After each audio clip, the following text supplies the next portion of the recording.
வாழ்க்கையில் பொம்பளைங்கன்னா கொஞ்சம் ஐஸ்வர்யமாக இருக்கணுங்க, கொஞ்சம் சிரிக்கணும்.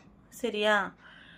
இது என்னன்னா, எப்போ பார்த்தாலும் அவன் நினச்ச நேரம் ட்ரெஸ் எடுக்கிறா, அவன் நினச்ச நேரம் அங்கே போகிறா, அவன் நினச்ச நேரம் இங்கே போகிறா, அவன் நினச்ச நேரம் சாப்பிட்றா, அவன் நினச்ச நேரம் அதை வாங்குறா, இதை வாங்குறா, அவளுக்கு அது இருக்குது, இவளுக்கு இது இருக்குது, எனக்கு இது இல்லையே, இதே மாதிரி நான் எப்போ வருவேன்? இப்படி நினைக்கக்கூடாது. என்ன நினைக்கணும்னா, உழைக்கணும், கஷ்டப்படணும். சரியா?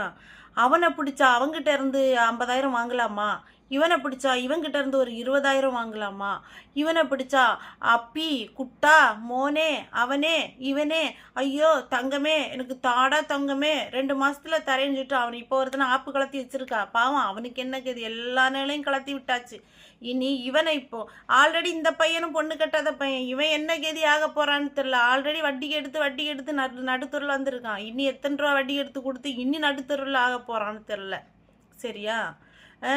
அதனால் அந்த மாதிரி அடுத்தவங்கள மாதிரி இருக்கணும், அடுத்தவங்கள மாதிரி வாழணும், அவள் அப்படி வாழ்கிறாளே இவ இப்படி வாழ்கிறாளே அப்படின்னு நினச்சிட்டு உழைக்கணும். நினைக்கிறதுல தப்பு கிடையாது, முன்னுக்கு வர்றதுலேயும் தப்பு இல்லை. ஆனால் உழைக்கணும், நைட்டும் பகலும் அப்படியே உழைக்கணும். இல்லையா? புருஷன் சம்பாதிக்கிற காசை சேர்க்கணும்.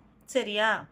அதுவும் இல்லையா, ஒரு லக்ஷ்மிங்கிறது ஒருத்தங்க நடக்கிற நடத்தையில் தான் அந்த லக்ஷ்மி நம்மக்கிட்ட தங்கும். அது ஆணாக இருந்தாலும் சரி பொண்ணாக இருந்தாலும் சரி ஐஸ்வர்யமாக இருக்கணும். சரியா? கொஞ்சம் மாச்சும் தெய்வ பக்தி இருக்கணும். தெய்வ பக்தி இல்லையா, அடுத்தவங்களை பொறாமப்படாமல் இருக்கணும். யாருக்கெல்லாம் தெரியுமா இந்த ஐஸ்வர்யம், அதாவது லக்ஷ்மி தங்காது.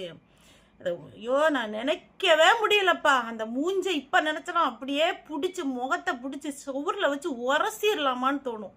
அப்படி மூஞ்ச இப்படி இப்படியே வச்சுக்கிட்டு இருக்கிறது நினைக்கவே முடியல. அது இப்போ நான் நினச்சி பார்த்தா கூட எனக்கு அப்படி பற்றிக்கிட்டு வரும். அது ஏன் தெரியுமா அப்படி வருது? ஒருத்தங்களை அவங்கள மாதிரி இருக்கணும், நமக்கு இது இல்லையே, அவங்களுக்கு அது இருக்கே நினச்சி அப்படியே இருக்கிறதுனால தான் அந்த முகம் ஆட்டோமேட்டிக்காக அப்படியே வருது. அப்படி இருந்தால் லட்சுமி எப்படி தங்கும்? உடம்பால சுத்தம் வேணும், மனசால சுத்தம் வேணும். உடம்பை விட்டு தள்ளு, நீ எப்படியோ இருக்க, அது ஓ விருப்பம். மனசாலே அது சுத்தம் வேணும்ல. எப்போ சிரிக்கிற, அடுத்தவங்களை பற்றி அவதூறு பேசுகிறப்ப மட்டும் சிரிச்சு பேசுகிற. ஒன்றை நினச்சி என்னைக்காவது ஒன்றை நினச்சி நீ சிரிச்சிருக்கியா? எப்படி லக்ஷ்மி தங்கும்? பெண்ணுன்னா ஐஸ்வர்யமாக இருக்கணும். கோபமாக இருந்தாலும் அந்த நேரம் கோவத்தை கட்டு அப்புறம் சிரிச்சுக்கிட்டு இருக்கணும். பொண்ணுங்கன்னா அதுதான் ஐஸ்வர்யம்.